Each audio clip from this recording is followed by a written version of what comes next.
The rip-offs that have ever occurred since Adam alayhi salam set foot on earth, the biggest rip-off of all is the one that is occurring in our miserable lifetime, while our scholars are eating halwa. You're going to have to forgive me tonight if my language is a little bit harsh, because I think the language up there is going to be 1,000 times harsher. 1,000 times harsher. I think that Allah's anger must be red hot, boiling hot with this ummah. So you're going to have to forgive me tonight if my language is a little bit harsh. He said, sallallahu ta'ala alayhi wa sallam, I leave behind me two things. So long as you hold on to them, you will never go astray. The Book of Allah and my Sunnah. The Book of Allah and my Sunnah. And his Sunnah is not only the bed. It's a nice Sunnah, isn't it? His Sunnah is also money. Money. Money is also his Sunnah. What kind of money did he use? Do you know the hadith? He said, it's a very famous hadith in Sahih Bukhari. It is seldom properly understood. He said, gold for gold, silver for silver, wheat for wheat, barley for barley, dates for dates, salt for salt. Like for like, if it's gold on this side and gold on this other side, like for like must be equal for equal. If it's dates on this side and dates on this side, like for like must be equal for equal. Other than that, it's riba. What is common to all the 6 things mentioned in this hadith? You will not find this analysis in Abdullah Yusuf Ali, I'm afraid. A British technocrat, that's what he was. What is common to all 6 things mentioned in this hadith? Gold, silver, wheat, barley, dates, salt. Is that they were all used at some time or the other as money. If gold and silver was scarce in the market in Medina, they could use dates as money. So they were all used at some time or the other as money. The second thing which is common to all 6 is that the value of the money is in the money. They all have intrinsic value. Intrinsic value. The value of the money is in the money. If there's a transaction involving, what is this noise we can hear? The wall.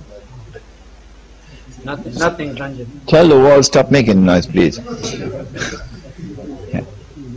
If it is gold on this side and gold on that side, the same money, then like for like must be equal for equal.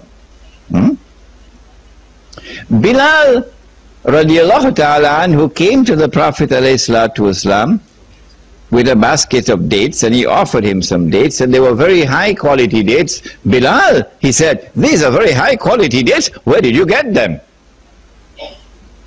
Bilal radiallahu ta'ala anhu replied, he said, O Messenger of Allah, I had two baskets of inferior quality dates, and I exchanged them for this one basket of superior quality dates. Bilal, he said, this is the essence of riba.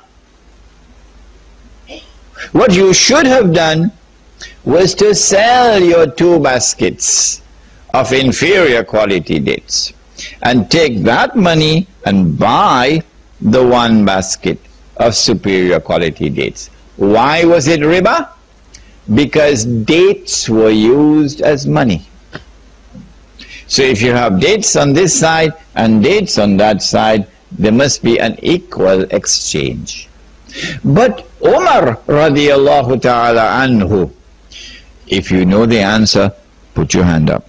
Umar radiallahu ta'ala anhu, he exchanged 1 camel for 4 camels. Bilal exchanged 1 basket for 2 baskets. He exchanged 1 camel for 4 camels.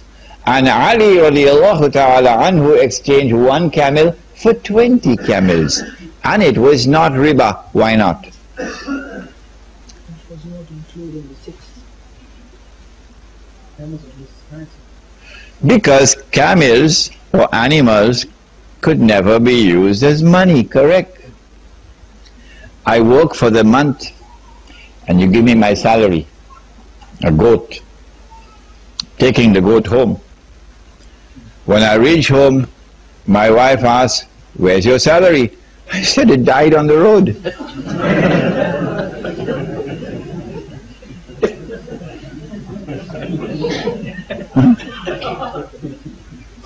Or the boss gives me my salary, and the next day I go back to the boss, I say, "Boss, problem with the salary. Salary has fallen ill."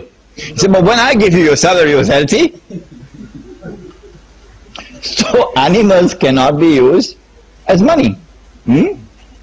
Because animals were not used as money, you could exchange 1 camel, an adult she-camel, pregnant, for 20 baby camels. All right. This is money in the time of the Prophet ﷺ. This is money which is sunnah money. One day, Europe was attacked from inside, and a Europe which had become Christian suddenly lost its Christianity. While Europe was Christian for those centuries, Christian Europe fought a ferocious battle against riba. Yeah, Christian Europe against riba. In fact, one of the best books on riba ever written was written by a British sheikh. What was his name? Shakespeare, correct. William Shakespeare. Which book? Which book? Merchant of Venice. Merchant of Venice. I will not have the time in this lecture, otherwise you have to give me 3 hours, to explain to you the brilliance of William Shakespeare in Merchant of Venice. But you'll get it, that analysis is there in my big book on riba. In Merchant of Venice, you will see Christian Europe in its attempt to ensure the prohibition of riba. There is another book, not as famous as William Shakespeare's, but this one is also a classic. Take a note of it. You might want to search for it in the library. The name of the book is Religion and the Rise of Capitalism. I would make this compulsory reading in Darul Uloom. Oh yes.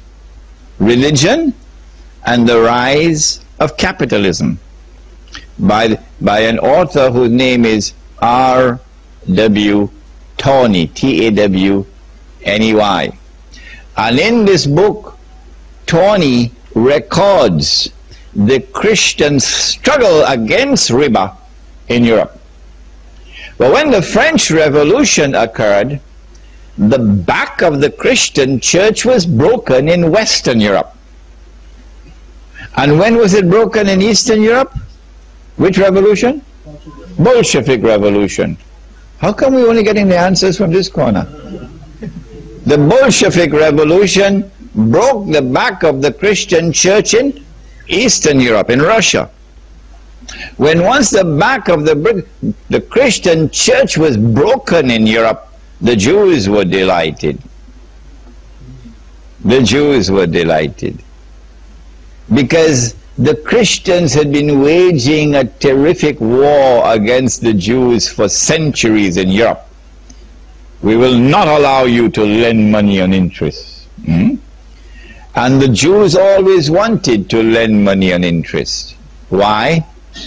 Because they had changed the Torah. I think I explained this to you. They rewrote the Torah,